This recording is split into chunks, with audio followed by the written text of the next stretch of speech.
18তম প্রতিষ্ঠা দিবস উদযাপন আমডাঙ্গা মতুয়া মহাসংঘের।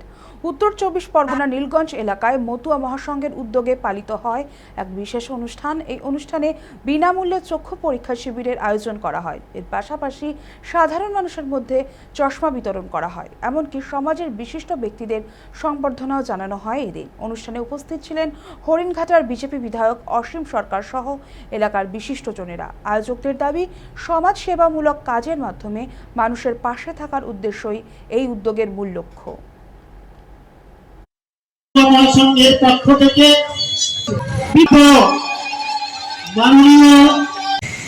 সেটা ক্যামেরার সামনে আসেনি। আজকে আমাদের আমডাঙ্গা মতুয়া মহাসংঘের 18তম বার্ষিক প্রতিষ্ঠা দিবস আমরা উদযাপন করছি। আমাদের সকাল 7টা থেকে আজকে আমাদের অনুষ্ঠান সূচি শুরু হয়েছে।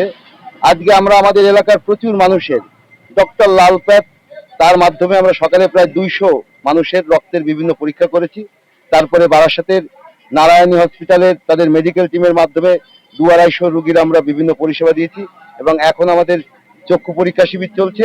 আমরা মতুয়া মহাসংঘের পক্ষ থেকে আজকে প্রায় 200 বা তার বেশি মানুষকে আমরা সম্পূর্ণ চশমাটা বিনামূল্যে আমাদের মতুয়া মহাসংঘের পক্ষ থেকে দেব। এছাড়া এদের যাদের অপারেশন আমরা ফেকো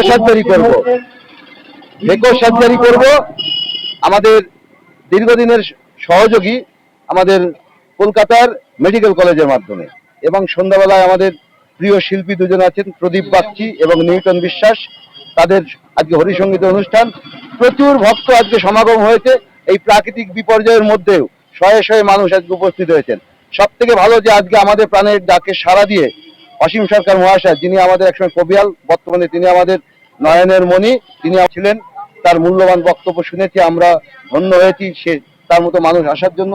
আমাদের মধ্যে উপস্থিত আছেন বেড়াবেড়িয়া ভগীরথ হাই স্কুলের প্রধান শিক্ষক পার্থপ্রতিম মহাশয়, উপস্থিত আছেন এসটি মোর্চার যুব সভাপতি এবং অন্যান্য বিশিষ্ট ব্যক্তিরা এবং মতুয়া যারা আমাদের মতুয়া জগতের ডক্টরেট করেছেন সেই সমস্ত স্বনামধন্য ব্যক্তিরা আজকে উপস্থিত আছেন।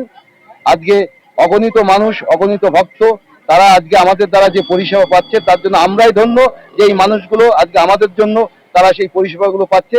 আমরা চেষ্টা করব মতুয়া মহাসংঘের সকল সদস্যরা আগামী দিনে এইভাবে যেন আমাদের এলাকা এবং বাইরের মানুষের আরো অনেক ভাবে আমরা তাদেরকে সাহায্য করতে পারি।